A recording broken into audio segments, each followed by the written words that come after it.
Nicaragua, gente que no vende patria, felicidades. Sacamos a Somoza. No es que se fue, lo sacamos, le pegamos una patada, ya saben a dónde, y lo sacamos. Ya sabes a dónde también.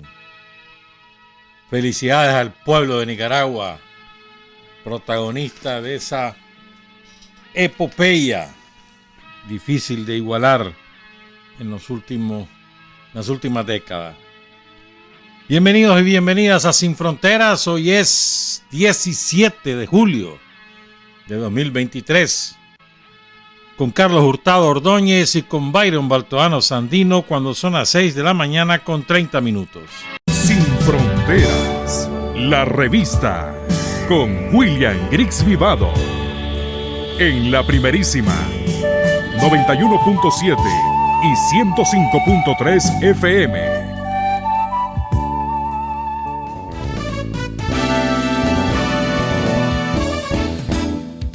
Sin fronteras para decir la verdad. Sin fronteras, trabajar, avanzar, combatir, vencer. Sin fronteras.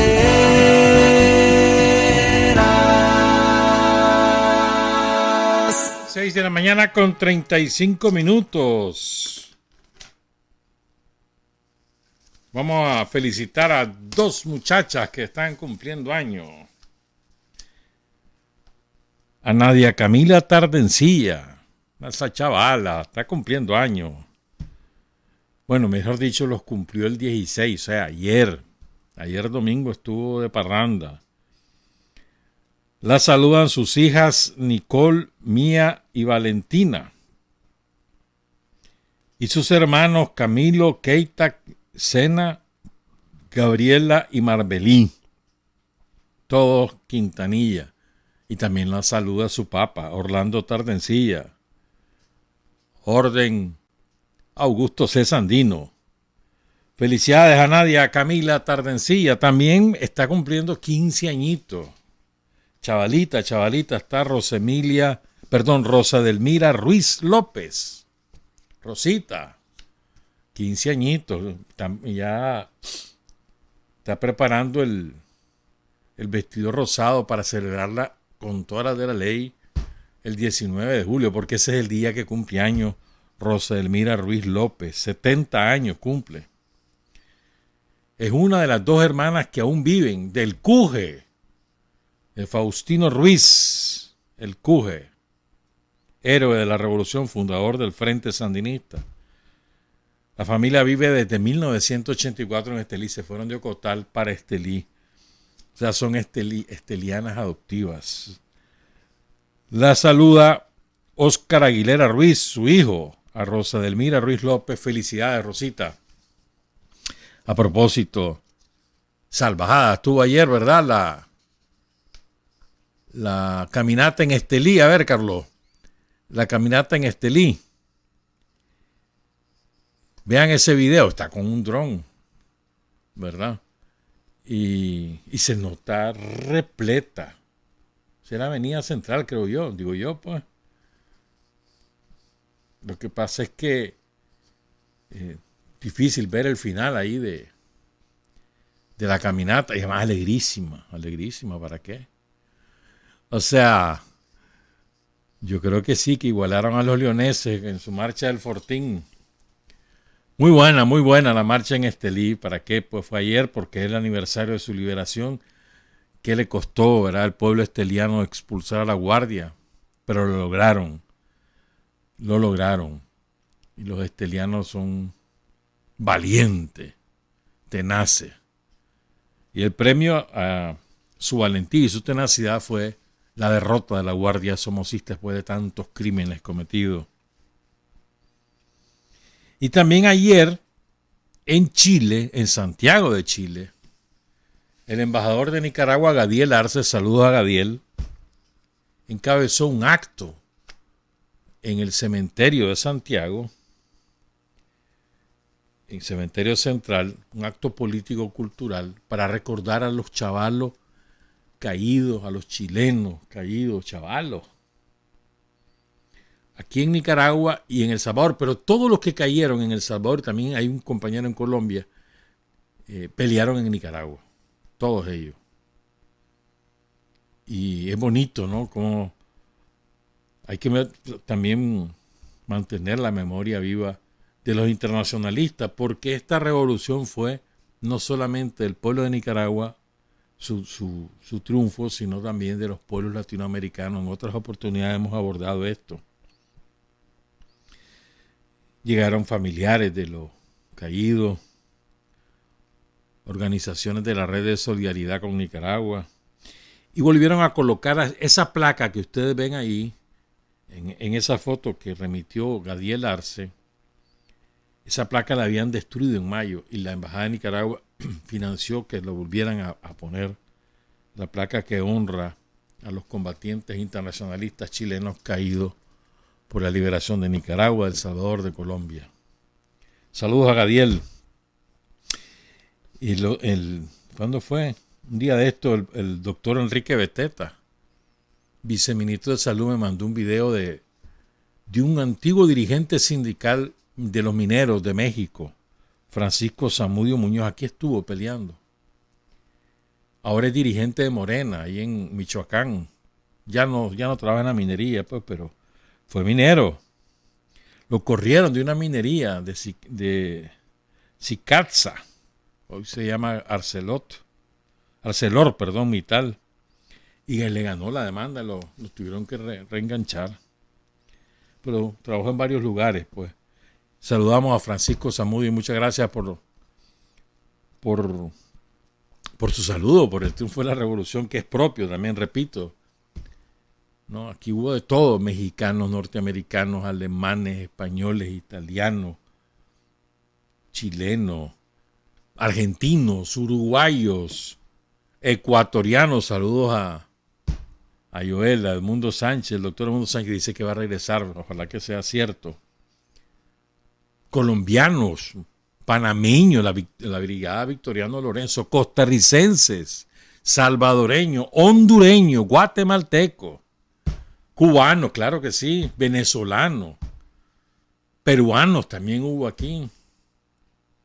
Aquí hubo montones de compañeros que se vinieron a luchar para derrocar a Somoza. Y también de ellos es la victoria.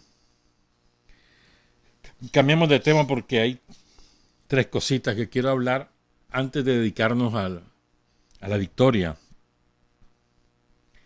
Primero, una compañera, no voy a decir su nombre porque ella no me ha autorizado, ni siquiera me autorizó a usar estos videos, pero como no aparece ella, los voy a usar. Ella vivía aquí y se fue para ayudar desde la retaguardia a los frentes de guerra contra el nazismo en Rusia. Entonces ella está en determinada ciudad. Ya les voy a pasar estos videos. Y miren qué bonito, ¿no? O sea, vamos, aquí está este video. Fíjense bien lo que están haciendo estas mujeres. Están como con una hoja, ¿verdad? Como tejiendo, ¿no? Son todas mujeres mayores. Y ese es su trabajo voluntario para ayudar a los frentes de guerra. Ustedes dirán, ¿y para qué sirve eso? Entonces está este otro video cortito. Fíjense, sirven para enmascarar los vehículos de guerra cuando van atravesando los campos en Ucrania. Para eso sirve, en eso trabajan estas mujeres. Dirán ustedes, bueno, sí, pero eso no mata ucranianos. No, pero ayuda. ¿Cómo ayuda? Y es bonito, ¿no? Cómo la gente se involucra y procura hacer distintas cosas para ayudar a los frentes de guerra. Hay otras que trabajan en materiales sanitarios, otras que se van voluntarias como enfermeras. Hay 1000 actividades que se hacen. Y me acordé de que así ocurrió en Nicaragua. En la lucha contra la dictadura, así era en Nicaragua. Habían 1000 tareas en las que uno se podía involucrar, no necesariamente con el fusil en la mano, que esos eran los más los más destacados, pues, pero había miles que se dedicaban a muchísimas otras cosas. Me acuerdo de la fundación de los comités de defensa civil, por ejemplo, que después se transformaron en Comité de Defensa Sandinista. Esos comités de defensa civil fueron vitales, porque eran los que servían de hospitales de campaña, de bodegas de alimentos, de cocina de los combatientes, de refugios. 1000 tareas.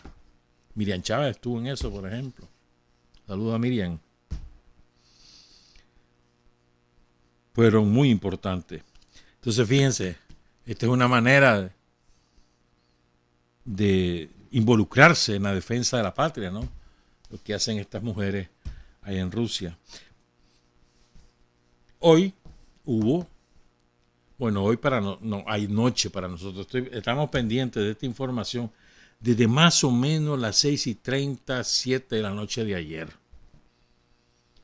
La primera cosa que yo leí fue: se ha detenido el tránsito en el puente sobre Crimea, parece que hay algún inconveniente.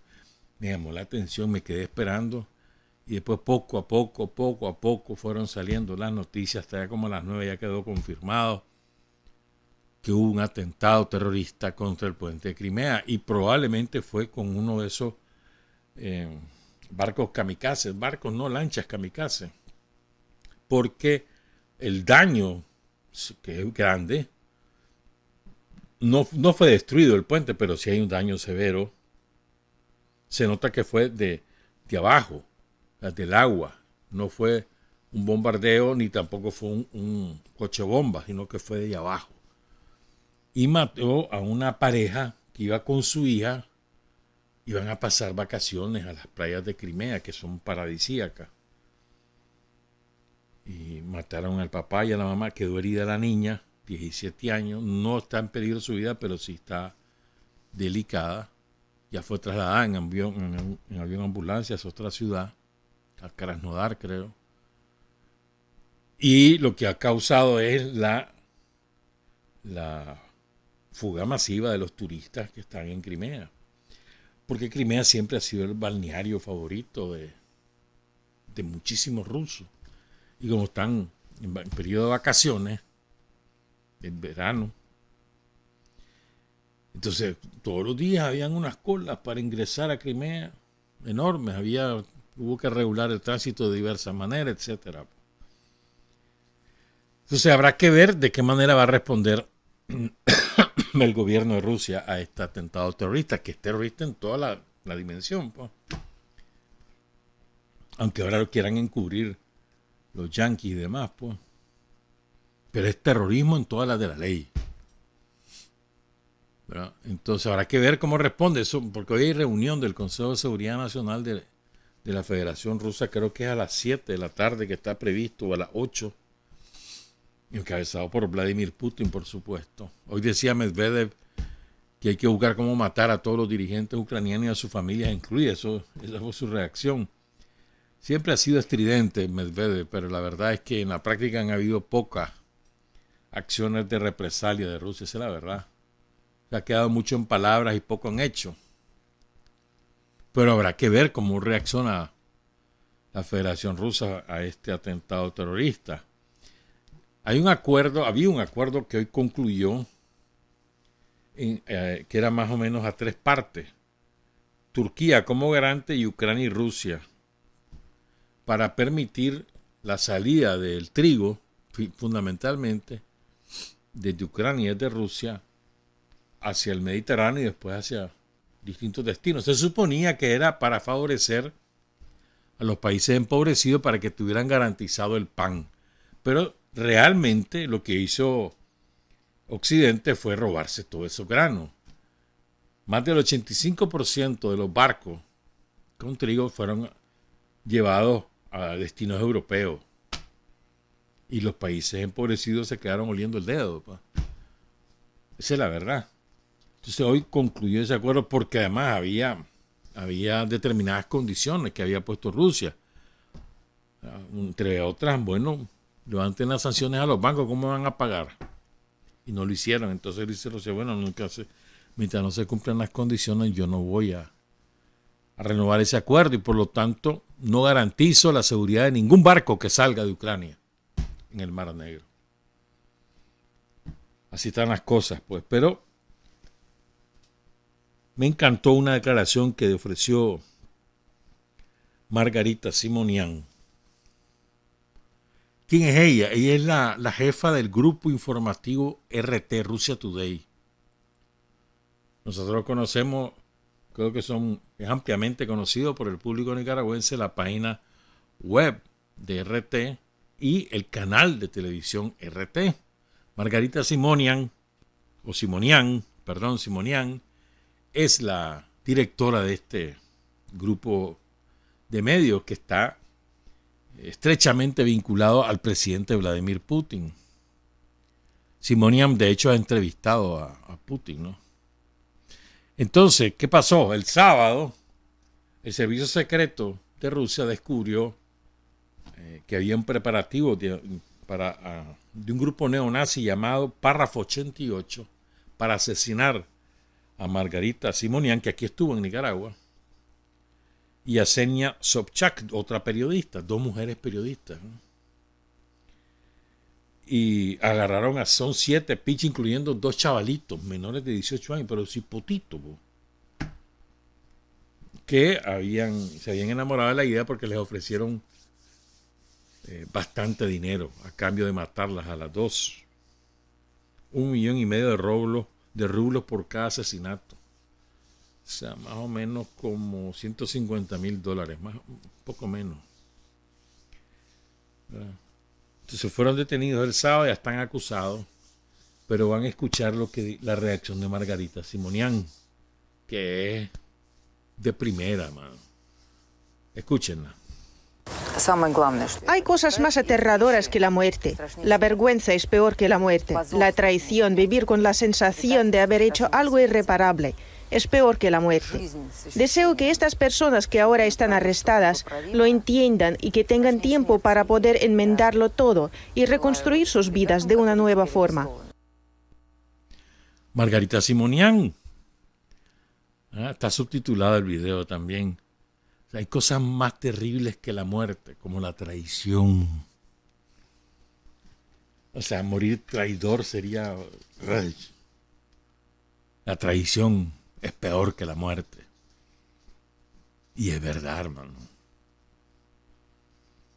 El traidor... Es que al traidor nadie lo quiere, ni la familia, creo. Ni la familia. El traidor muere como eso, como un traidor, como un renegado, como un cobarde, como un vendido. Hay cosas peores que la muerte, la traición, por ejemplo, dice Margarita Simonian. Una verdad absoluta. Faltan 8 minutos para las 7. ¿Saben qué? Vamos a entrar al aniversario. Entonces tenemos 50 camisetas para regalar. Solo 50 hay.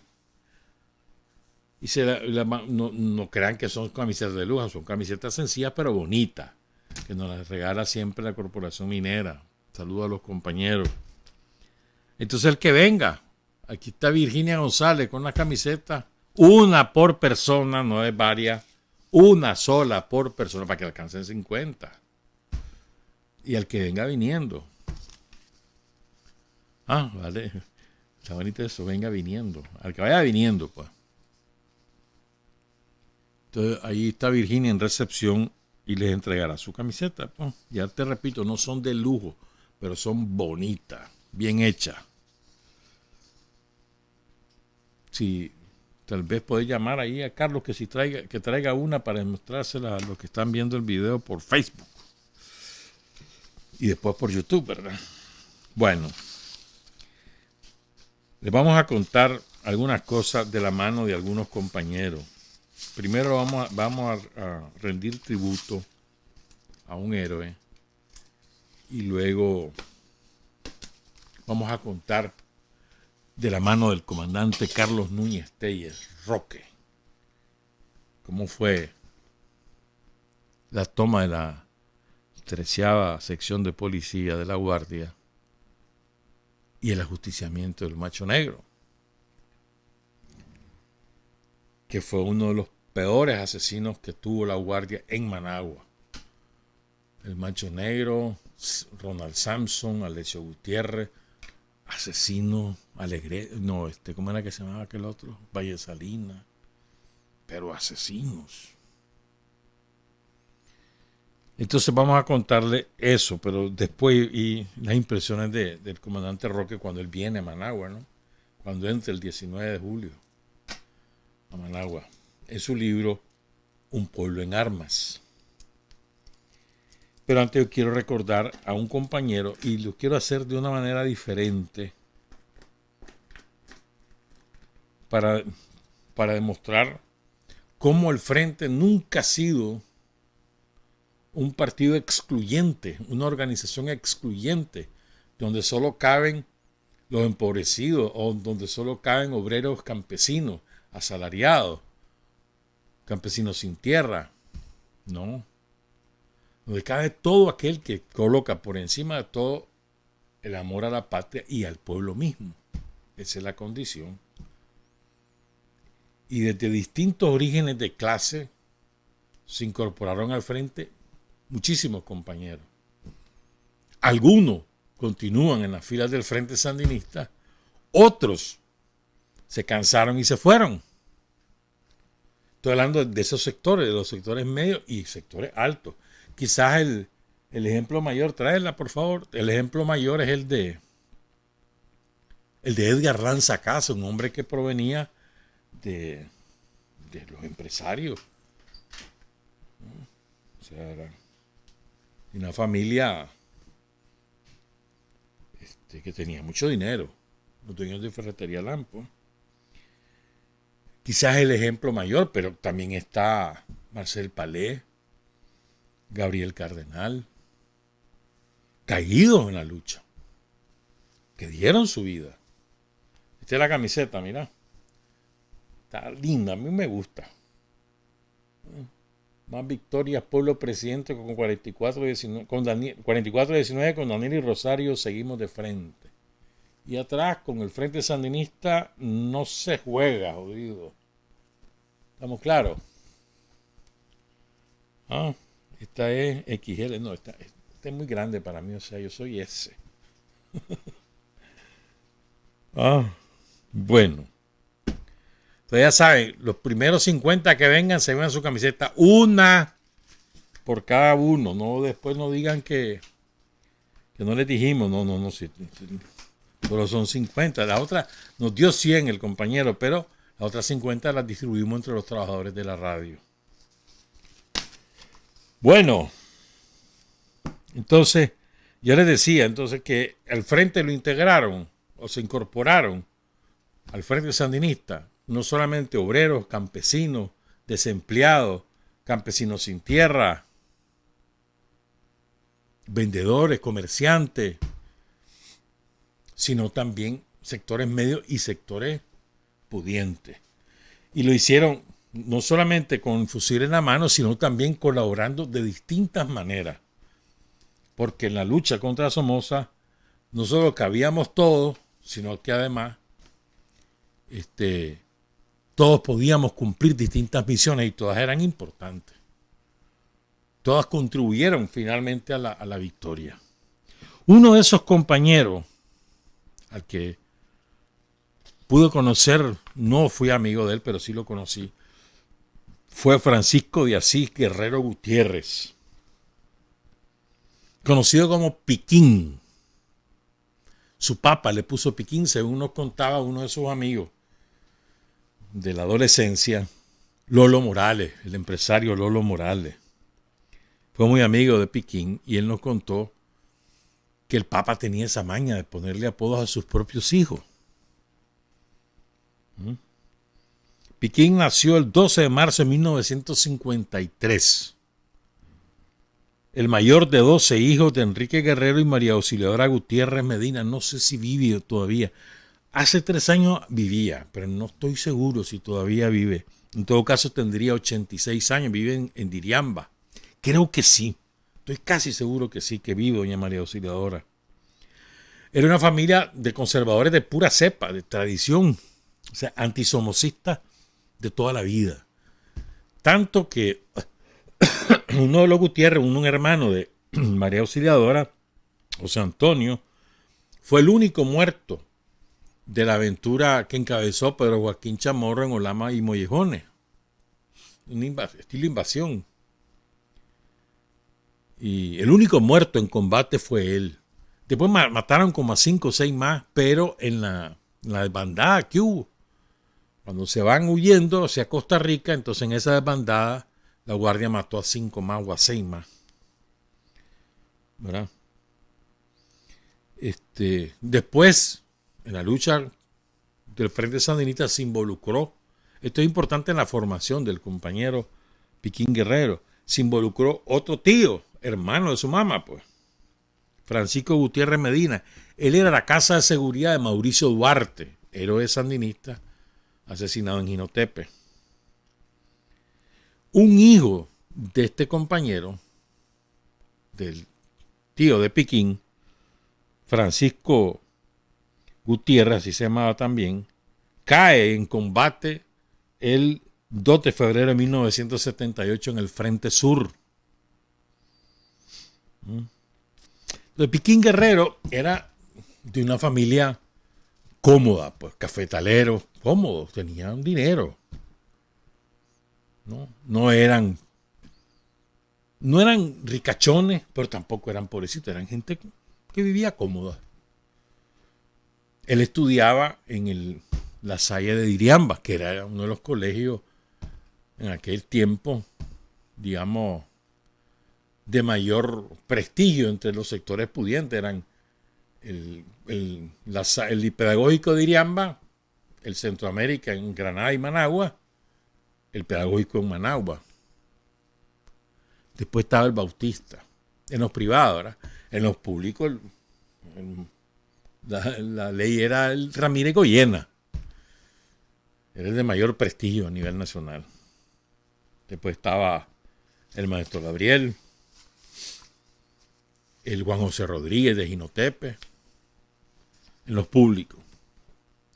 Entonces, Piquín estudia ahí, se bachillera, se viene a estudiar a Managua, a la UNAM, y ahí estudia economía, y se involucra con sectores cristianos que se habían organizado.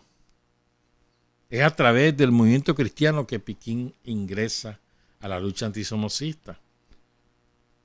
Y también una de las cosas que más le motivaban en la lucha a Piquín Guerrero era la situación del campesinado. Eso también lo certifica Lolo Morales. Lolo, por cierto, es poeta, ¿viste? Toca guitarra, es poeta. Además de empresario, pues, se dedica a los muebles y le da muy bien. Entonces, ya después les cuento algo de Lolo, porque es bonito algunas cosas que ha escrito Lolo. Bueno, entonces Piquín estudia en el pedagógico de Iriamba, se bachillera, viene a la UNAM de Managua, aquí se licencia en economía. Lolo se va a Costa Rica, eran brothers, se va a Costa Rica, y en Costa Rica Lolo se gradúa de economía también, después regresa a Managua y se gradúa en administración de empresas en AUCA. Pero ¿qué es lo importante de esto? Fíjense bien, Piquín era el típico chavalo del sector medio de la época que se dedicaba al bacanal cuando había que hacerlo. Además de los estudios, el bacanal, pues, la playa, la discoteca. Y Piquín Guerrero es capaz de renunciar a todo eso para luchar por el pueblo de Nicaragua. Eso tiene un enorme valor. Él tenía su vida resuelta. No es por su necesidad o la de su familia que Piquín se involucra. Él se involucra porque ve, conoce, palpa la realidad del pueblo de Nicaragua y dice: yo tengo que ayudar al que el pueblo se libere. Y lo hace desde una convicción ideológica. Él se va introduciendo en el marxismo a través de la economía, los estudios de la economía en UNAM, ¿verdad? El contacto con el campesinado, porque él trabajaba con un grupo de muchachos de su misma condición social que se habían involucrado en la organización de los obreros agrícolas y de los campesinos sin tierra.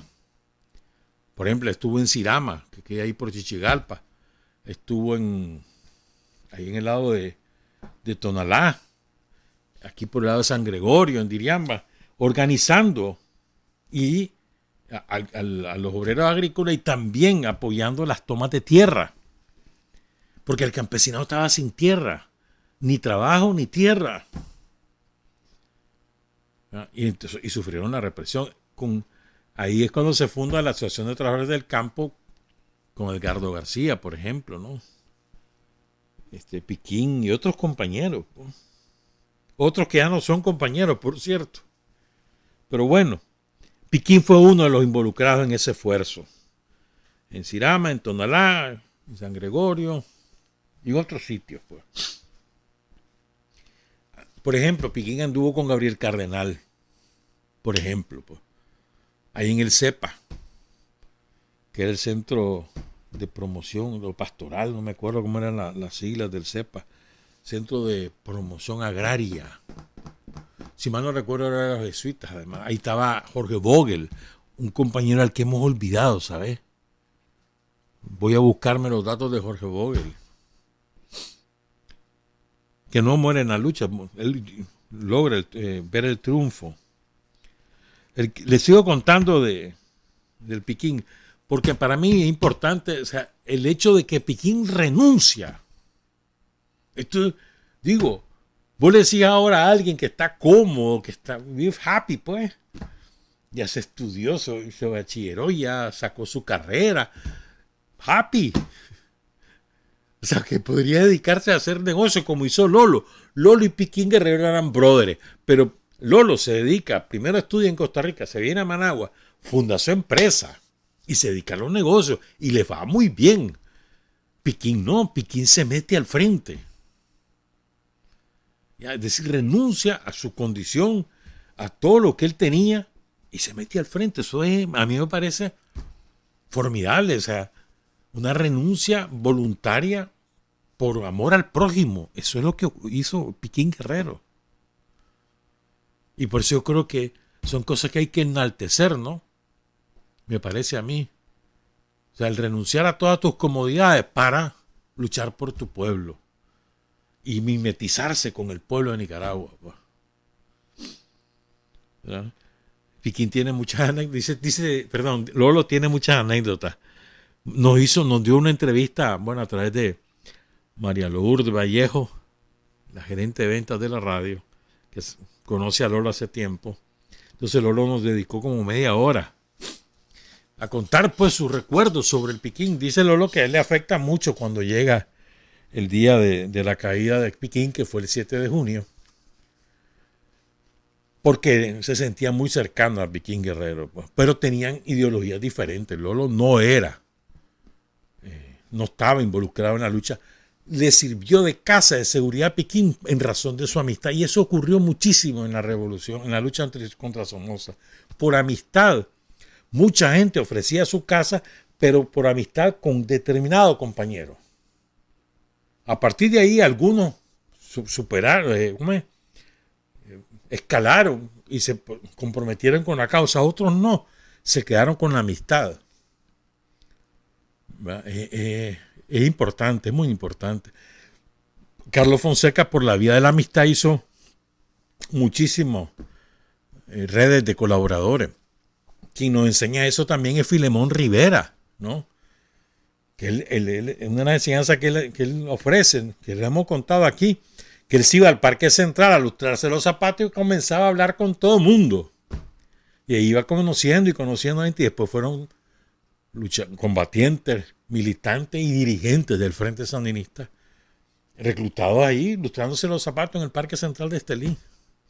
La amistad siempre jugó un papel y siempre ha jugado un papel muy importante en la convocatoria a la lucha, pues. Entonces, bueno, Piquín, te estoy hablando que Piquín, cuando se involucra en el 75, tenía ya 23 años. 22 años, nació en el 53, tenía 22 años, estaba un hombre hecho y derecho. Ya tenía su novia, etcétera, pues, pero, o sea, tenía su vida hecha, repito, y él renuncia a esa vida para involucrarse en la lucha del pueblo de Nicaragua. Me parece encomiable, pues. Entonces, hay una foto que está por ahí donde está solo él, Piquín. Dice Lolo que en esa foto ya estaba trabajando él en una comunidad llamada El Arenal, en poco antes de su asesinato. Ya vamos a contar cómo fue que murió.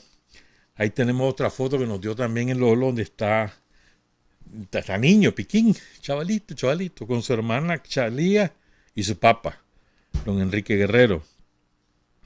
Ahí después le explico las otras fotos. ¿No? Dice Lolo, ¿verdad? Lolo cuenta varias cosas. Dice Lolo que una vez se perdió pues Piquín. Después que eran brothers de bacanales que se iban a la boquita, que se iban a no sé dónde, se le pierde. Piquín. Un día se lo topa. De que él le cuenta, no, hombre, que ahora anda en otra cosa. Te voy a decir la verdad, pues ando en esto. Y entonces, dice Lolo, le lavaron el coco a este. A este brother ya le lavaron el coco. ¿Verdad? Interesante, ¿no? Pero después el propio Lolo le da su casa como casa de seguridad. O sea, escala. Y aunque no está de acuerdo en la lucha armada, él no lo dice. Pero es su amigo. Y entonces le da la casa. Una casa que él tiene, un chalet que alquilaba ahí en Diriamba. Entonces cuenta Lolo que una noche estuvo ahí con su novia, Piquín, que también estaba involucrada en la lucha antisomocista. Y entonces llegó de tardecita con la novia, pasó la noche, se fueron al día siguiente muy tempranito. Esa fue la última vez que lo vi con vida. Dice que 2 días después, él vivía en Managua, se va a Chaleta, Diriamba, y lo encuentra destrozado por dentro. Pues lo llevó la guardia y lo volteó al revés y al derecho. Entonces un trabajador le dice, mire, váyase de aquí, no vuelva a venir, que aquí anda la guardia rondando. Y entonces Lolo se fue de la mamá, y la mamá le dio real y dice, váyase de aquí, váyase de Nicaragua. Entonces se fue con un hermano, agarró un carro, jalde, mano, por tierra, Honduras, Guatemala, y se fue a Guatemala. Y eso fue como para el 4 de junio del 79. Esto es importante, las fechas. Porque 3 días después matan a Piquín. Dice Lolo, a mí me hubieran matado también. Si me quedo, me hubieran matado. Porque evidentemente tenían fichado a Piquín. Evidentemente. O sea, si la guardia llega expresamente a la casa donde había pernoctado Piquín con la novia, es porque lo tenían visto. ¿Verdad? Lo que pasa es que no lo hayan. Ya se hayan ido. Entonces, seguimos contando. ¿Cómo fue la muerte de Lolo? Perdón, de Lolo. Ay, Lolo. No, hombre, la muerte de Piquín. Antes de eso, fíjate. Lolo Morales se llama Dolores Morales González. Él llevaba 3 años a Piquín. Nació en el 50 y Piquín nació en el 53. Bueno, menos de 3 años, pues 2 años y meses. Porque Piquín nació en marzo y Lolo nació en diciembre. ¿Verdad? 2 años y 3 meses. Entonces Lolo es poeta, ¿viste? Tiene un poema muy bonito, se lo recomiendo. Léanlo, es largo, pero es bueno. Se llama La redención de los imbéciles. Es bueno. Lolo fue pupilo de Carlos Martínez Rivas, nada menos y nada más. Y su único libro escrito es publicado, pues. Fue en el año que murió Carlos Martínez Rivas, en el 88. Pero bueno, pues, se llama... Pero él está publicando en su página web Poesía Reunida, etcétera, pues. Pero bueno, entonces, ¿cómo matan a Piquín?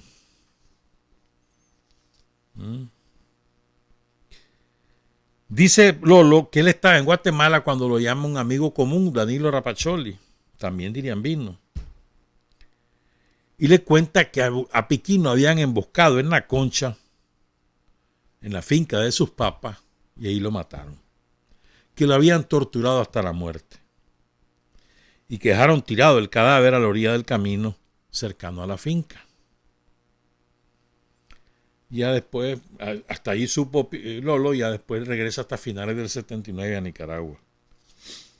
Entonces, hay varios testimonios sobre la muerte de Piquín. Yo creo que este es el más fiel, el de Ramón Gutiérrez Medina, su tío, junto con el testimonio de su novia de cómo fue que encontraron el cuerpo. Entonces dice el tío, el hermano de la mamá de Piquín Guerrero, que así lo matan. Piquín andaba en un Jeep verde Daihatsu, y esto también lo confirma Lolo, porque Lolo dice que cuando le contó que estaba metido en el frente, Piquín andaba en su jeepito, dice que quedó sorprendido. En un jeepito verde Daihatsu que se lo había dado no sé quién, dice don Ramón. Casi al final de la concha había una cantina de un famoso chebón, donde había prostitutas y vendían guaro. Piquín acababa de pasar en su jeep hacia la finca de mi hermana, que queda como a 1 kilómetro de allí. Cuando llegó una patrulla de la guardia a tomar guaro a la cantina de Chebón, se le acercó el tal Chebón. Ya se habían tomado una media de Santa Cecilia, el licor. Yo diría, en aquella época, ¿qué ron plata ni que nada? Era Santa Cecilia. ¿Por qué desapareció? No me pregunten, porque no lo sé. Pero la Santa Cecilia era el patrocinador de Virgen, además. Pero bueno. Entonces ya se había hinchado su media de Santa Cecilia, los guardias. Entonces Chebón se acerca y le dice, ve, ahí pasó al que andan buscando ustedes. Acaba de pasar ahorita. O sea, quien lo quema es el Chebón. La guardia lo andaba buceando. Le había llegado a decir a Chebón, que era informante de la guardia, como ocurría con casi todos los dueños de cantina. Los dueños de prostíbulos generalmente eran guardias somocistas o protegidos por el somocismo, los de un prostíbulo y de cantina. Y a cambio recibían un guaro gratis. Bueno, y otro servicio, ¿verdad? Entonces, efectivamente, la patrulla cuando recibe la información deja de beber guaro, se monta en su jeep y se van a la finca que ya la tenían vista, ya sabían que ahí vivía la mamá de Piquín. Lo topan, le preguntan si él se llama Piquín Guerrero. Piquín dice que sí. Y ahí nomás dice el testimonio de Ramón Gutiérrez Medina, ahí nomás lo bañaron con una M16. La ráfaga le trozó las canillas, pero seguía vivo. Así lo echaron como un cerdo en un jeep y se lo llevaron.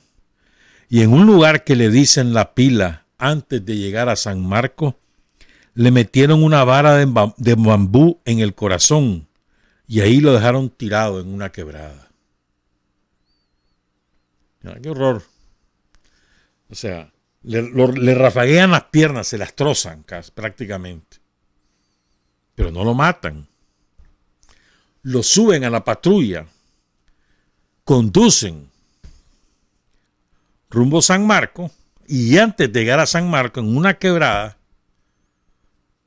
lo bajan del jeep y le ensartan una vara de bambú en el corazón. Y dejan tirado el cuerpo ahí en una quebradita. Ahí hay una placa que recuerda a Piquín. Unos campesinos, eso lo cuenta la novia, unos campesinos, vecinos del lugar donde tiraron el cadáver de Piquín, lo encontraron, lo envolvieron en una bolsa plástica y lo sepultaron. Entonces a finales de julio, después del triunfo, ya la familia se fue a buscarlo, encontró a los campesinos, supo dónde estaba, lo exhumaron, lo prepararon, no querían que nadie lo viera porque estaba, ya saben, imaginen ustedes cómo podía haber estado ese cuerpo, despedazado, ¿no? Estaba con un blue jean, pero no tenía su reloj, se le habían robado el reloj. Y luego lo llevaron a Diriamba. Ahí hubo bastantes homenajes en el pedagógico que ya estaba cerrado. Y luego en el local del frente, pues, y después fue sepultado en el cementerio de Diriamba. Cuenta Lolo Morales, dice, me puse a escarbar en mi mente, dice, en el baúl de mis recuerdos. Dice que después de Piquín jamás volvió a tener un amigo y que volvería a hacer lo mismo que hizo por Piquín. En su anhelo de no ser más uno común y corriente, él quería marcar la diferencia siendo un ser superior. Él quería ser alguien, quería servirle hasta con su vida a sus semejantes, y un día se metió a cura. Iba camino al seminario de El Salvador, a un convento de hermanos cristianos de La Salle. Cuando el Papa se dio cuenta, lo siguió con Enrique, su hermano. Le decíamos el tirador porque se le iba un ojo. O sea, era grosero el Papa, ¿verdad? Le puso el tirador a su propio hijo porque un ojo le bailaba, ¿no? Don Enrique lo alcanzó en una camioneta Datsun que tenía y se lo trajo del moño de vuelta desde la frontera hasta su casa. Le pegó una buena fajeada, ¿no? Debió haber sido más que fajeada, ¿verdad? Ya está escrito que no era de cura que iba a servir a la humanidad, sino de santo. Piquín para mí es un santo mártir 100% en el total sentido de la palabra. Se inmoló por su patria en el momento que más lo necesitaba. Él me lo dijo antes de su muerte, que ya estaba listo y preparado para dar su vida por Nicaragua. Yo doy fe que Piquín nunca sirvió para ser oportunista. Era hombre de una sola pieza, leal y comprometido con guardar y proteger los secretos de a quienes él consideraba sus amigos. Hombres como Piquín, solo uno entre 1.000.000. Y lo que es verdad, después de que matan a Piquín, lo matan el 7 de junio del 79, se metieron de lleno, ya en insurrección final, ¿verdad? No, faltaba como un mes y pico para el tiempo, pero nadie lo sabía. Ahora se metieron sus hermanos, Enrique el tirador y Salvador el chino, ¿verdad? Ahí en Diriamba. Y estos dos después, los dos hermanos se dedicaron al negocio familiar, pues que era una pequeña industria de dulce, de icacos y toronjas en miel, que lo había construido su papá, el papá de Piquín. Y ese negocio sigue, ¿oíste? Ya murió uno de los hermanos, Salvador, Rafael, murió en 2014. Pero Enrique lleva la fábrica de dulce de la familia de Piquín. Dice Lolo Morales que son los mejores de Nicaragua. ¿Ah? Se llama El Galán. Los dulces El Galán. El Galán y otro, El Galán Guerrero, creo que. Algo así. Cada frasco de icaco de miel o de torón en miel cuesta 180 pesos. Ustedes lo piden y él se lo llega a dejar en su moto, dice Lolo. Está bonito, ¿verdad? Ya saben, pues, honrar a Piquín de paso también es ayudar a que salga adelante la familia con el negocio familiar. Muchas gracias a Lolo Morales. En estas otras fotos que están, hay una donde está, ¿qué se me hizo? Donde está con todos los hermanos. Él era el mayor, bueno, era el mayor, pero de 12. Pero ahí están con 4, están ahí, creo. O 5, 4 están, ¿verdad? Sí, entonces el más grande ahí es Piquín. Muchas gracias a Lolo entonces por su testimonio, por darnos esta foto, por su confianza. Y que siga teniendo éxito, Lolo. No se pierda. Honor y gloria a Piquín Guerrero, héroe de la Revolución Popular Sandinista. Regresamos con el relato del 19 de julio. Son las 7:23. Hay hombres que luchan un día y son buenos. Hay hombres que luchan un año y son mejores. Pero hay hombres que luchan toda la vida. Esos son los imprescindibles. 7:28. Me está contando el profesor Cepeda que la Casa de los Sindicatos en Granada lleva el nombre de Piquín Guerrero, pero que la tienen medio abandonada. ¿Ah? Esa es la escuela, ¿no? La Piquín Guerrero, sí, era famosísima. bueno, en los 90, pues, porque ahí hicimos varias cosas, ¿no? En la lucha por conservar la línea revolucionaria del Frente Sandinista, nos decían los piquineses. Todos esos traidores de ahora nos decían los piquineses. Bueno, saludos a toda la familia de Piquín y a Lolo Morales en especial.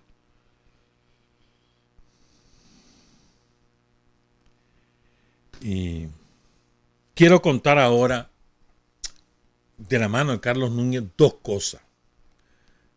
Primero, cómo ejecutamos al asesino Alberto Gutiérrez llamado el Macho Negro, un sargento de la Guardia. Y luego las impresiones de Carlos Núñez cuando el triunfo de la revolución. Ambas cosas aparecen en su libro Un pueblo en armas, publicado en los años 80, principios de los años 80, y que la Asamblea Nacional volvió a editar en el año 2013, incorporando algunas de las reflexiones de Carlos Núñez a lo largo de su vida como presidente del Consejo de Estado y después de la primera Asamblea Nacional y como padre de la Constitución Política de la República. Entonces comienzo con la toma de Sierra 13, así se le decía a la estación de la Guardia, la 13ª sección de policía que quedaba ahí por el Cementerio Oriental. El Macho Negro es el responsable del asesinato de Luis Alfonso Velázquez, por citar un ejemplo, por citar uno. Pero es que fueron, yo no sé si centenares, pero sí te aseguro que decenas de chavalos fueron asesinados por el Macho Negro, por órdenes directas de él o porque él directamente los mató. Era un criminal, le salía por los poros, o sea, tenía sed de sangre y sangre del pueblo, pues como decía el entrenamiento de la EBI, pues. Era un asesino y era el terror de todos los chavalos de los barrios orientales, el terror. Son incontables, de verdad. Pasa que ya nos han pasado tantas cosas que eso se va perdiendo en la memoria, pues, ¿verdad? Pero el Macho Negro era, o sea, solo pronunciados como el nombre de Alessio, eran temibles, asesinos. Mataban por puro placer, golpeaban, daban golpizas por puro placer. Entonces cuenta el comandante Carlos Núñez Telle Roque, que era el jefe del Estado Mayor de la insurrección popular sandinista en Managua después de la unidad de las tres tendencias. En el Estado Mayor estaba William Ramírez, por ejemplo, entre otras personas. Pues. Cuenta entonces que el lunes 11 de junio,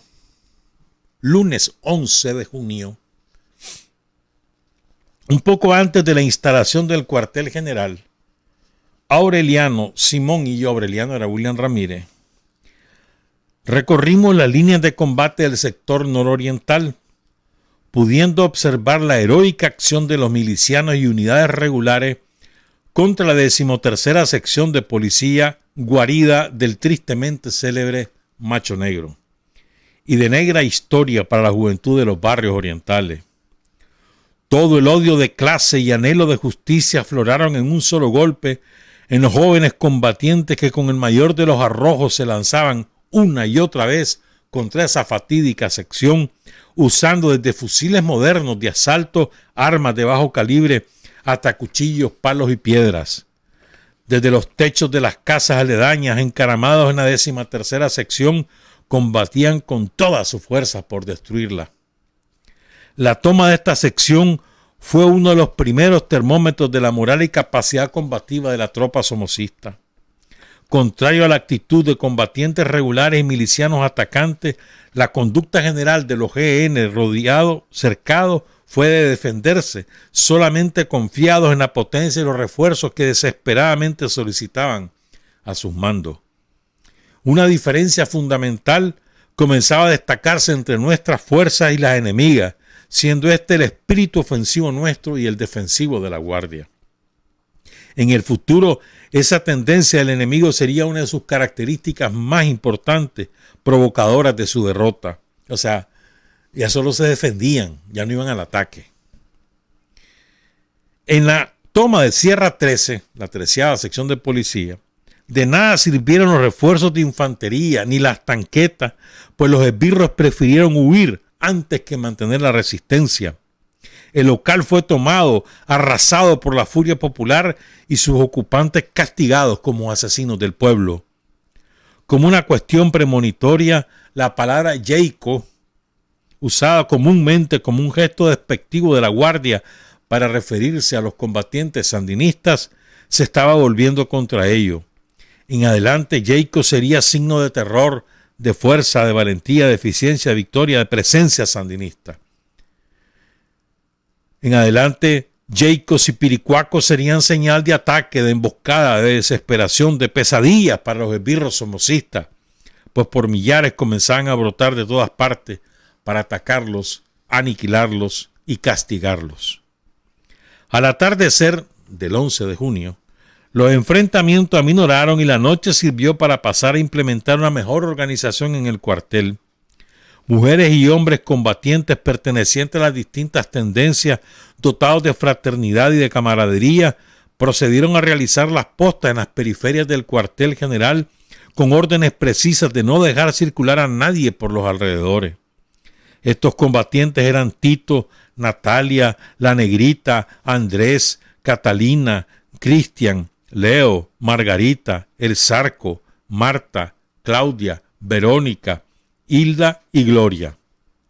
La noche fue de intensa actividad para muchos de los compañeros y para nosotros mismos.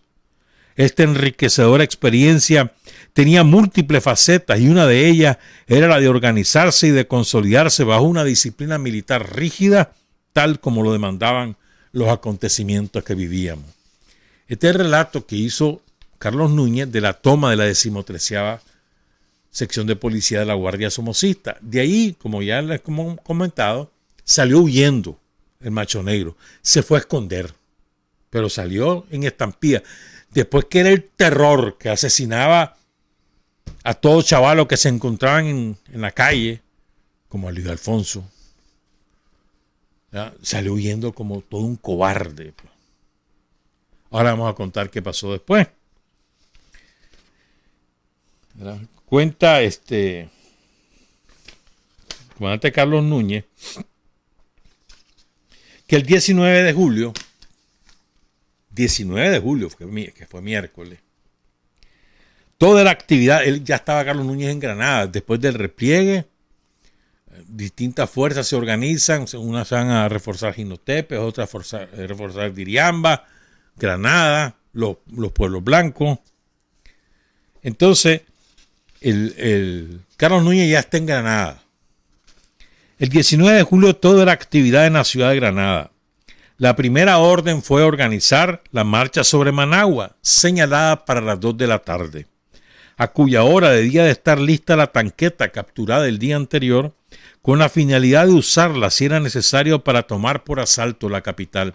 Recuerden que una cosa importante para ubicar este relato, o sea, recuerden que Somoza huye el 17 de julio con una parte de su estado mayor, no con todo, con toda su familia, eso sí, se llevó a toda la familia, ¿verdad? Y deja el acuerdo con Yankee era, y con la jefatura del Frente Sandinista, era que él se iba y entregaba el poder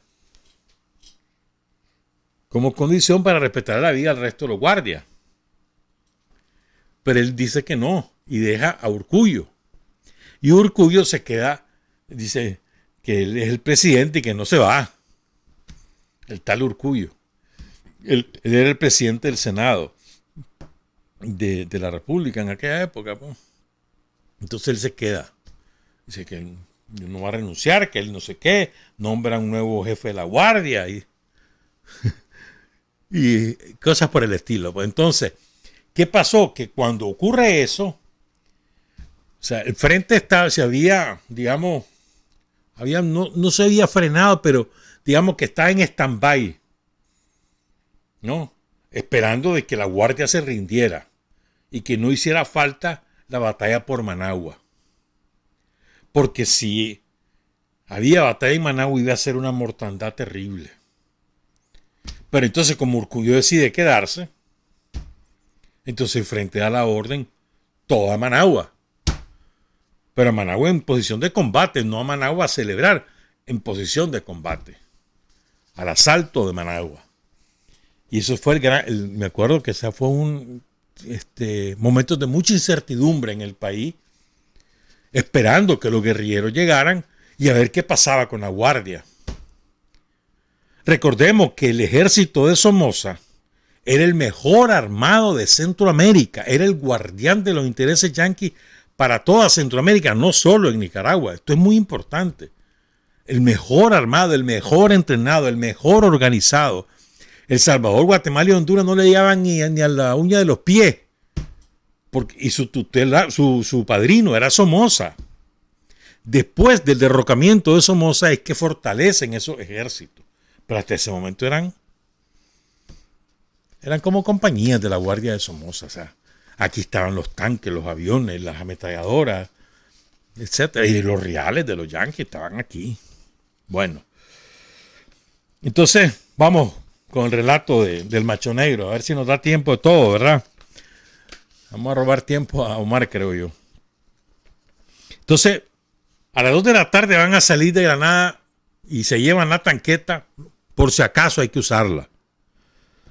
Con ese propósito, en las primeras horas de la mañana, cuenta Carlos Núñez Telle, previo aviso al Estado Mayor de Masaya, nos trasladamos a Masaya para organizar las columnas que retornarían a la capital.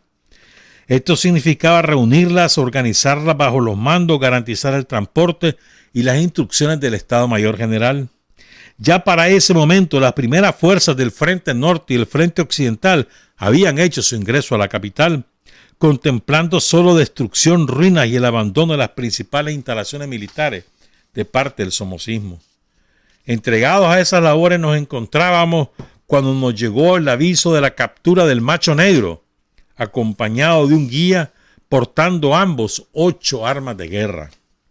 Al comienzo no lo podíamos creer, ya que nos imaginábamos que andaba huyendo, había logrado salir del país, pero no era así. Paradójicamente, había sido capturado en el mismo lugar donde 2 años antes había sido detectado el comandante Pedro Arauz Palacio en los Altos de Masaya.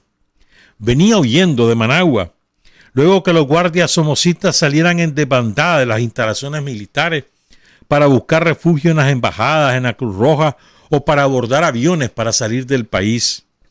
Al confirmar la noticia, nos trasladamos a la prisión.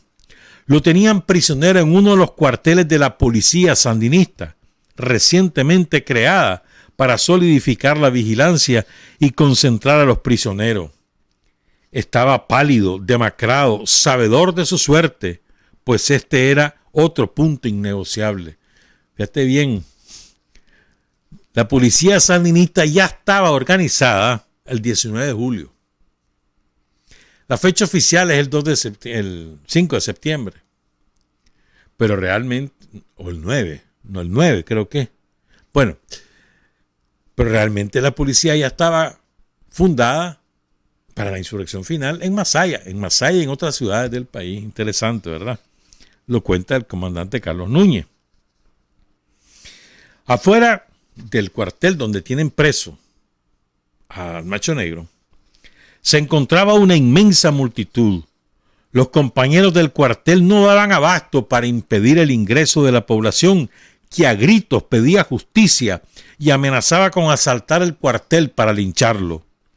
Fue necesario llamar a 2 unidades militares para imponer el orden, dirigirnos a la población pidiéndoles cordura y recordarles las instrucciones del Estado Mayor General. Fue imposible. Ni aunque hubiera tenido 1000 vidas, hubiera podido el Macho Negro reparar los daños causados. Después de interrogarlo, de identificarlo e informarle que sería sometido a juicio popular de inmediato, lo trasladamos a la Plaza Pedro Joaquín Chamorro en Monimbó, con la finalidad de juzgarlo por los crímenes cometidos. En el trayecto, la gente desfiló indignada pidiendo la máxima pena para el asesino, buscando cómo golpearlo, cómo extraerlo de las 2 unidades militares que lo flanqueaban para lincharlo. Al llegar a la plaza Pedro Joaquín Chamorro, la masa humana era inmensa. Todo el pueblo de Masaya se convocaba para pedir cuentas a uno de los peores asesinos de los barrios orientales capitalinos. Lo llevamos hasta la parte lateral de una casa opuesta a la citada plaza e iniciamos la formulación de cargo. A través de los gritos de centenares de mujeres que eran madres, esposas o hermanas de mártires, a través de las lágrimas de familiares de víctimas inocentes, a través de los puños levantados, llenos de ira, veíamos asomarse las figuras gigantescas y los tiernos rostros de centenares de jóvenes revolucionarios de la carretera norte, de la Nicaragua, de la 14 de septiembre, del Riguero, masacrados, asesinados por el Macho Negro y su pandilla. Reclamaban castigo, el cumplimiento de la sentencia hecha por el sandinismo al estallar la ofensiva final, cuando dijo: que tiemblen los déspotas, los esbirros, los asesinos, porque ha llegado la hora de ajustar cuentas frente al pueblo. Ante esos millares y millares de puños, ante los cargos formulados, el Macho Negro alegó inocencia, achacando a los jerarcas militares los crímenes imputados. Al recibir las acusaciones directas, solamente atinó a decir: comandante, tengo mujer e hijo, condéneme a 30 años, pero no me fusilen. Ya era demasiado tarde. Tanta sangre y tantas vidas cegadas inmisericordiamente exigían castigo. En nombre de la revolución, del Frente Sandinista, en nombre del pueblo, lo condenamos a ser fusilados en el acto. Pelotón, apunten. ¡Fuego! Como una cascada las armas tronaron, descargándose en la humanidad del esbirro, que en el último momento tuvo el gesto de recibir erguido, sin acobardarse, valientemente su castigo. Así fue la ejecución del Macho Negro. Así pagó sus crímenes. Luego cuenta el comandante Núñez, Carlos Núñez Tellez, el retorno a Managua. Parecía un sueño y realmente solo una revolución puede convertir los sueños en realidad. A las 2 de la tarde el batallón Rolando Orozco se encontraba ubicado en sus puntos unos kilómetros adelante de la entrada a Masaya, a la espera de la otra parte de las tropas sandinistas que participarían junto con ese batallón, el Rolando Orozco, de regreso a las ansiadas tierras, de donde un 27 de junio habíamos partido con el firme juramento de regresar victoriosos. Iniciamos la marcha con lentitud, todavía cautelosos por no conocer en su totalidad la situación operativa. Adelante íbamos Aureliano y yo, acompañados de la comandante X. Más atrás venía Simón con otros miembros del Estado Mayor, radiantes, alegres, satisfechos, recorriendo libremente una carretera que en tiempos de la clandestinidad debíamos de transitar con las más extremas precauciones. A nuestro paso salían los habitantes de sus casas hacia la carretera, lanzando gritos de guerra, saludando a los combatientes, vivando al Frente Sandinista, levantando la bandera rojinegra, afirmando con ella el nacimiento de un nuevo poder, distinto al del somocismo, el poder sandinista. A pocos kilómetros de Managua comenzamos a encontrarnos con vehículos cargados de personas provenientes de Managua, llenos de júbilo, empuñando todos ellos armas de diferentes calibres, portando fusiles M16, Galil y Garand en una cantidad asombrosa. Después él cuenta, ¿verdad?, que llegaron a Managua, las instalaciones de lo que hoy es la escuela Carlos Agüero, o sea, el Chipote, que encontraron en la gente entraba y salía llevándose cosas desde víveres y armas pesadas. Comenzaron a organizar el decomiso de esas armas, etcétera, pues.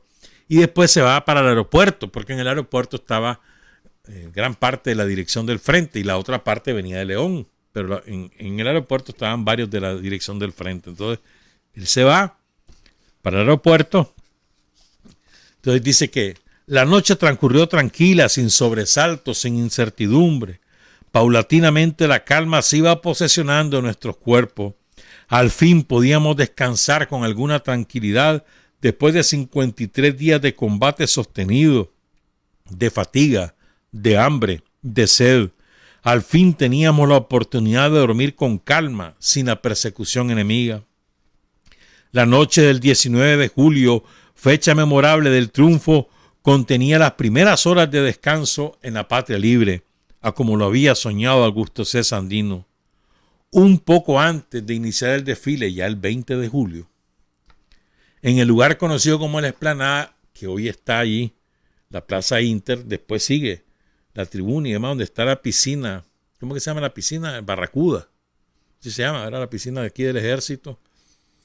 Todo eso era una explanada, pues, que la ocupaba el somocismo para hacer sus desfiles. Incluso la última manifestación que hace Somoza con los empleados públicos y las familias de la Guardia es ahí, donde él pronuncia un discurso con un escudo antibalas, o sea, en la tarima. Y entonces ahí donde dice, donde sale la consigna, no te vas, te quedas, no te vas. Ahí es. Bueno, hubo fiesta, fue famosa frase de Somoza ese día, pero bueno. Sigo, pues.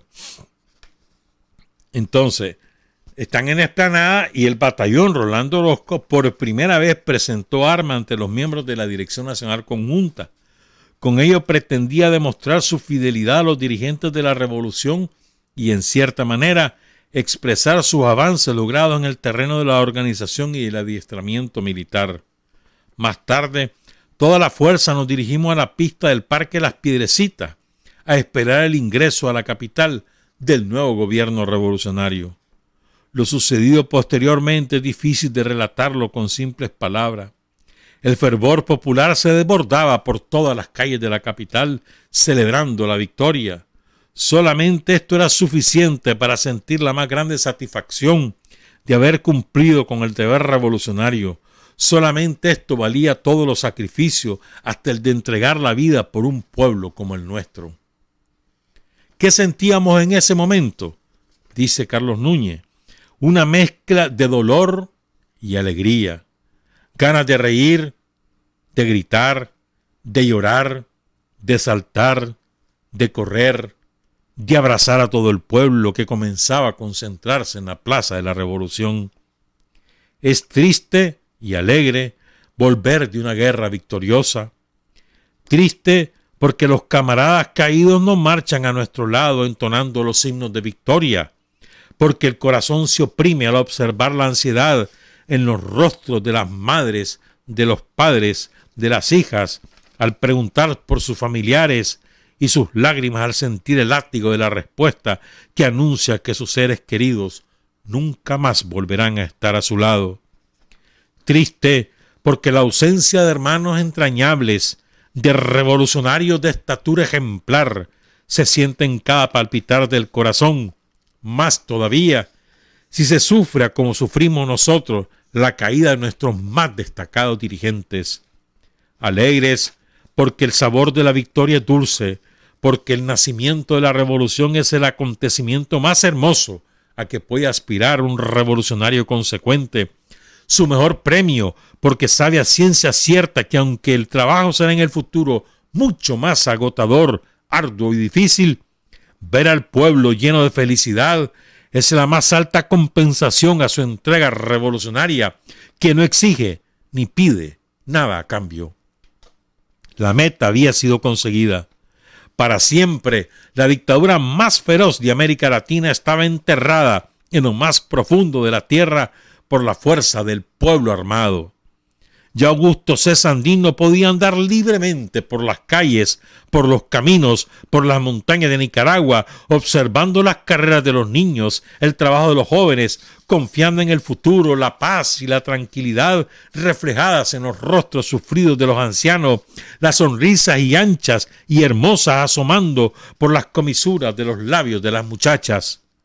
Por fin podíamos decirle a Carlos Fonseca y a Germán Pomares: hermanos, no los olvidamos. Generaciones tras generaciones vivirán recordándolos como sus maestros y sus guías. Estén tranquilos, Nicaragua ya nunca más volverá a ser conquistada, ni ofendida, ni humillada. Comandante Fonseca y Pomares, las órdenes de ustedes han sido cumplidas por sus alumnos. ¿Cuál es la próxima tarea? Eso decía Carlos Núñez. En el prólogo que elaboró la Asamblea Nacional, bueno, creo que René Núñez tuvo mucho que ver en ello, hermano mayor de Carlos Núñez.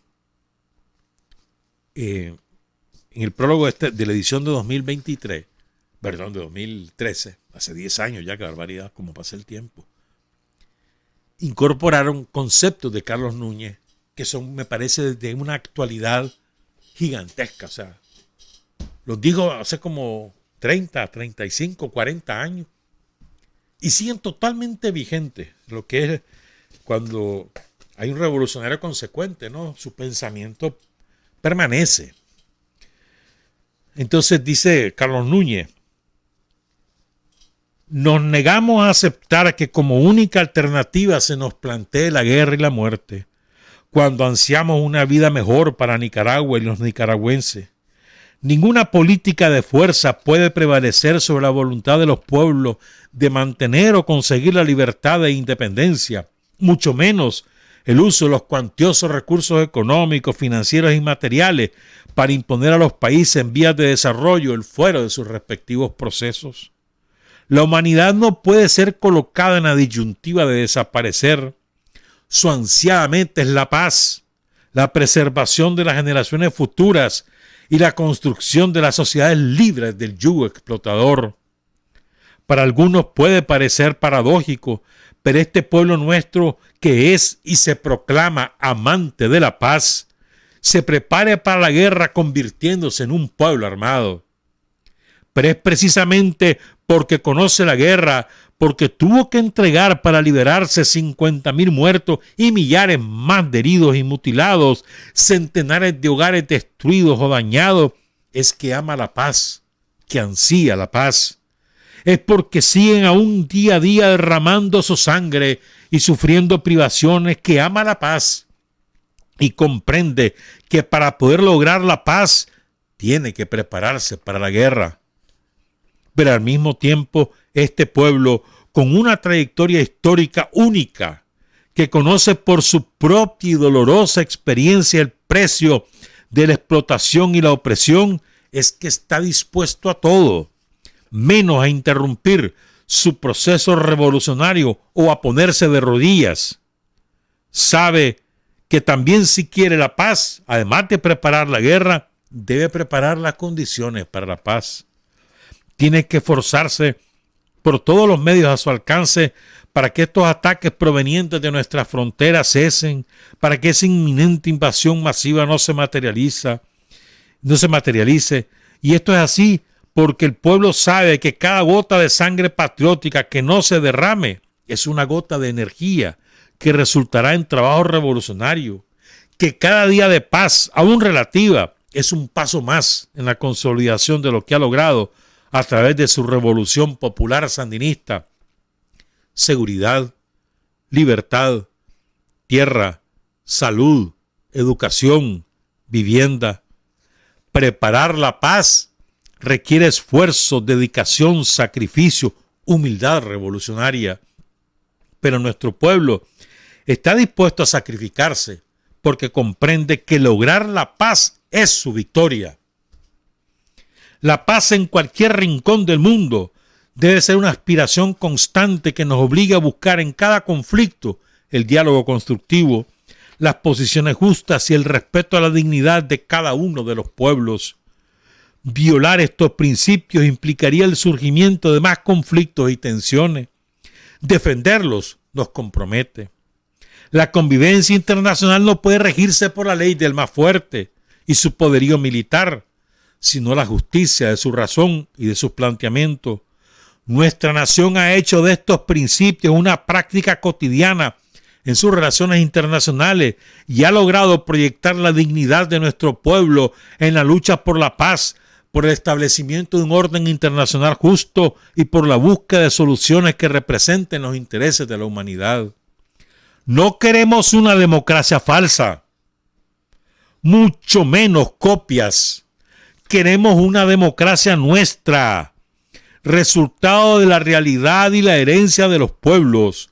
No aceptamos chantajes, ni amenazas, ni imposiciones de ninguna clase. La grandeza de los pueblos consiste en su capacidad de escribir su historia, y esto se logra con fortaleza, con convicción, con decisión y moral combativa. Es posible continuar la consolidación democrática del proceso revolucionario cuando nos cercan por todas partes. Mientras la más grave crisis económica campea por el mundo con su secuela de hambre, analfabetismo, mortalidad infantil, desempleo, y nuestras empobrecidas economías hoy enfrentan además el grave problema del pago de la deuda externa. Frente a este desafío, es imperiosa la unidad de toda la nación en la lucha por vencer el hambre, la desnutrición, el analfabetismo, el desempleo, la mortalidad infantil, la escasez de viviendas, el atraso. Queremos democracia, entendida como el derecho de vivir en paz, sin represión, sin temores, el derecho a expresarse, a organizarse, a manifestarse, el derecho a tener un techo digno, a la educación, a la salud, el derecho a tener un empleo y no morir de hambre, el derecho a vivir como un ser humano. La democracia es modelada por nuestro pueblo con su participación abnegada y decidida en las tareas revolucionarias. Democracia es el régimen económico que asegura a hombres y mujeres sus necesidades básicas: alimento, trabajo, vivienda, educación y salud.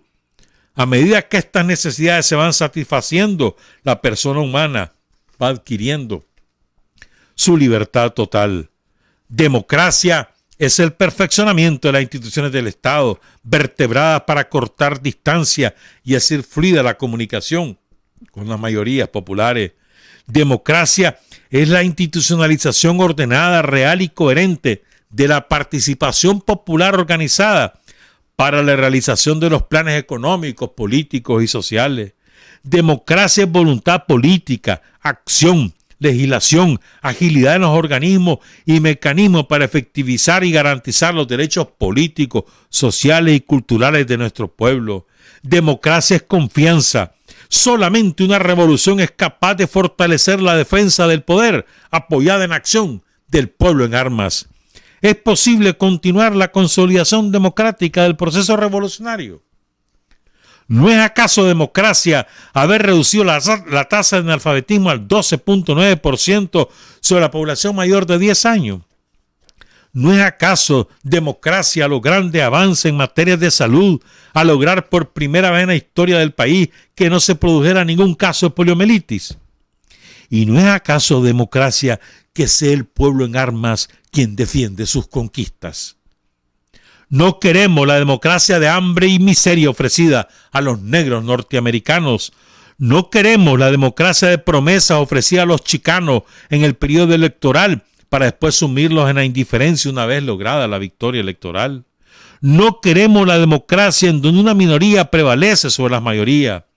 No queremos la democracia que exige una sociedad en donde los pobres no tienen nada y los pocos lo tienen todo. No queremos la democracia que legitima a la nación norteamericana como gendarme del mundo. La democracia, al mismo tiempo que se apropia de las riquezas de los países subdesarrollados. No queremos la democracia que en su nombre permite la intervención en otras tierras, ocultando sus aventuras criminales, impidiendo la presencia de la prensa internacional. Nadie nos puede imponer nada. Los Estados Unidos de Norteamérica deben saber que la democracia en Nicaragua está al servicio del pueblo, respetando la voluntad del pueblo en armas. Decimos, nada nos podrá detener en la construcción de una nueva sociedad. Haremos todo lo posible por lograr la construcción de un nuevo sistema al servicio de los intereses populares, negando esa corrupta concepción de democracia norteamericana que a sangre y fuego impusieron en el continente latinoamericano a través de sangrientas dictaduras. No seremos entregados a los bárbaros fieros, porque aquí en este país, en esta patria, en este pueblo, existen gentes humildes que producen, combaten y luchan y como Sandino aman esta tierra tanto igual como él amó. Nicaragua, este país caracterizado por la belleza de sus lagos y de sus volcanes, admirado por la heroicidad de su pueblo, cuya tenacidad y perseverancia fue decisiva en la búsqueda de la liberación, lucha que impactó en la conciencia del mundo, continúa defendiendo con firmeza la integridad de su territorio y su soberanía. Carlos Núñez Tellez, vigencia absoluta, hecha realidad en estos tiempos. Carlos Núñez Tellez estaría orgullosísimo de lo que hemos logrado los sandinistas, el pueblo de Nicaragua, bajo la dirección de Daniel. Y como decía Carlos Núñez, cada vez que viene el 19 de julio uno se alegra, puchiga, vamos a celebrar el triunfo. Y no celebramos un triunfo, celebramos todos los triunfos. Porque a partir del 19 de julio lo que se han sucedido son triunfos y triunfos y triunfos, a veces reveses, pero son los triunfos y los triunfos y los triunfos del pueblo lo que celebramos el 19 de julio. Y es imposible para los que conocimos tanta gente que cayó, para los que vivimos la represión del somocismo, es imposible no pensar en los caídos, en nuestros muertos, en Carlos Fonseca, en Germán Pomares, en Walter Mendoza, en William Díaz, en Paul González, en Guillermo Avendaño, en Arlenciú, en Luis Amanda, en El Zorro, en Julio Buitrago, en Lionel Rugama, en tantísimos y tantísimos compañeros, larguísimos de enumerar, imposible no pensar en ellos. Y en su honor, leales hasta la muerte. Peor que la muerte es la traición, no se olviden. Que vive el 19 de julio, celebren hoy con las piñatas, con los chavalos. Mañana la vigilia, hoy hay una marcha aquí en Managua que culmina con un concierto en la rotonda Hugo Chávez. Hay marchas también en otras ciudades del país. Después en la tarde y noche las piñatas para los hipotes. Mañana la vigilia. Y el miércoles a celebrar. Nos oímos el próximo viernes. Trabajar, avanzar, combatir, vencer, patria y libertad. Revolución es sentido del momento histórico. Es cambiar todo lo que debe ser cambiado. Es igualdad y libertad plenas. Es ser tratado y tratar a los demás como seres humanos. Es emanciparnos por nosotros mismos y con nuestros propios esfuerzos. Es desafiar poderosas fuerzas dominantes dentro y fuera del ámbito social y nacional. Es defender valores en los que se cree, al precio de cualquier sacrificio. Es modestia, desinterés, altruismo, solidaridad y heroísmo. Es no mentir jamás ni violar principios éticos. Es convicción profunda de que no existe fuerza en el mundo capaz de aplastar la fuerza de la verdad y las ideas. Revolución es unidad, es independencia, es luchar por nuestro sueño de justicia para Cuba y para el mundo, que es la base de nuestro patriotismo, nuestro socialismo y nuestro internacionalismo.